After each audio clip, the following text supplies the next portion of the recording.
5, 4, 3, 2, 1, aja! Ja turvallista matkaa kuskit ja nähdään hetkisen kuluttua.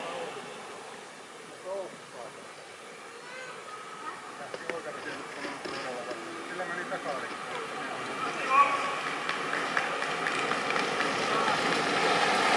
Pääsee!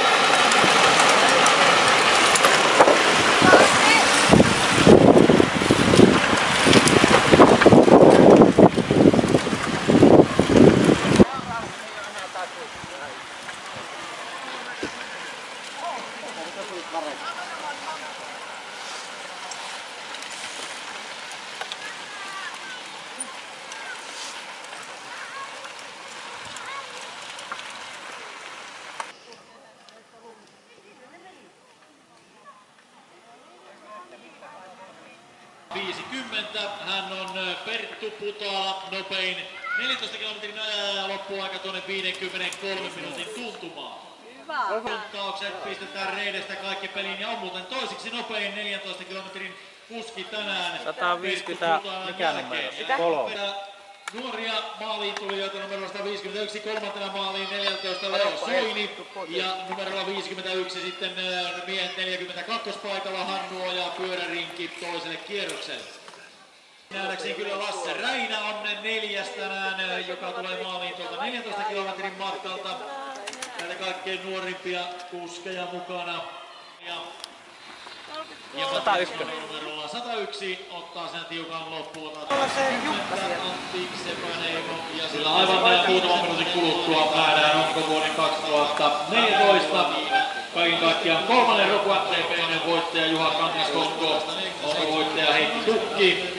Nouseeko sieltä takaa Marko Törmänen kaikkein nopeammaksi ajajaksi tänään vai miten on kaksikko Juha Vähämetsä Kalle Kauppinen? Vieläkö löytyy sitten vetoa sen verran, että pystyisivät Oulun miehessä haastamaan tämän päivän voittoon. Kyllä näyttää siltä, että Juha Kangaskosco numerolla 4 on pitänyt kaikkein kovita vauhtia ja vuonna 2014 voittajan Roku MTP:ssä on Juha Kangaskosco Oulu Triathlon Cycling. Hän karkasi ennen puolta matkaa Heikki Tukilta.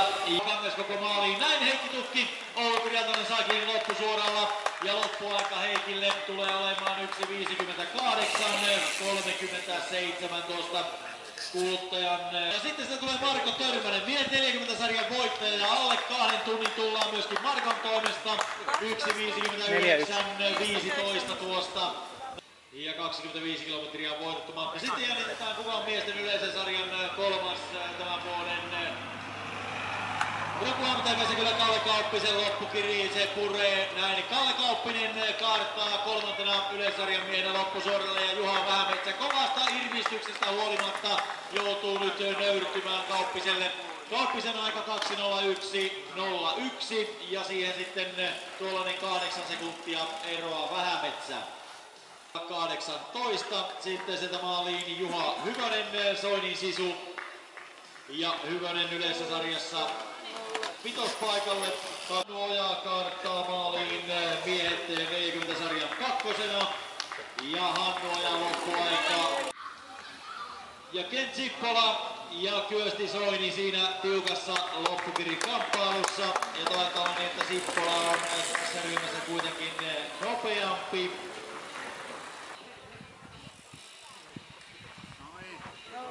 Ja tälle 7 sitten tulee niin tiukkaa loppukirikamppailua, että tuohon ei kyllä lähdetä vilkaisemaan edes numeroita perään, mutta katsotaan saiko tarkkasilmäisemmät nuo numerot kiinni. 145. Aika tulee olemaan kuitenkin hienosti alle 20. Sori, mä annan periksi. 74 ja keski. Joo. Ota Jana aika kuitenkin, niin Hannu saa päättää menneekö se puolikko. Mistä mä otan irti? Nappaa nulla irti.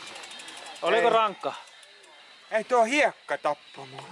Kuinin mukaan neljäntenä Mustakallio tässä sarjassa maaliin. Ja sitten numerolla 19 otetaan Juuso Laitinen, numero 9 on Toni Pisano. Ja numero 33 Ruut Roope Vähämetsä naisten kärkinimenä maaliin ja naisten voittoaika tulee olemaan 2.17.50 ja voittaja Ruut Vähämetsä. Kimi Riento Eri Kemper Challenge. Artikka ja miehet 50 sarjassa kolmospaikalle tulee Pekka ja sitten Usko Juntunen heti perässä, eli tässä on miehet käänneet kyllä toden teolla ihan kunnon kamppailun tuosta kolmospaikasta. Ja tuonne 20 maalisuoralla voittaja naisen sarjassa tänään Ruut Vähämetsä ja upeasti kakkoseksi maaliin Sari Orvola loppuajalla 2.26. Jo tällä täysjoustavan runkoisella pyörällä maalissa. Ja kova aika 2.40 noin suurin piirtein, joten kyllä siihen saa Kampea vääntää. 80. MTV maaliin ja sitten numero 79 ja 97. Ja siinä veli Manterin muun muassa maaliin ja sitten siinä tiukasti otetaan vielä viimeiset mutkatkin tiukasti. Numero 91 siitä Jan-Erik Frilén myöskin ruotsalaisen vieraamme maaliin. Ja sitten numerolla 32 maaliin Mari Honkanen Jyväskylän pyöräilyseurasta. Ja jos tässä nyt kuuluttajan kirjanpito pitää paikkansa, niin kolmas nainen saadaan tässä maaliin. Ja numerolla 95 maaliin Hanna Tormilainen naisten kuntosa.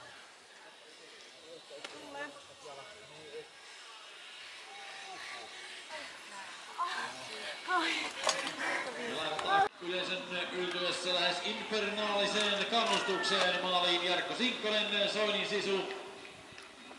Ja Jarkon loppuaika 3.19.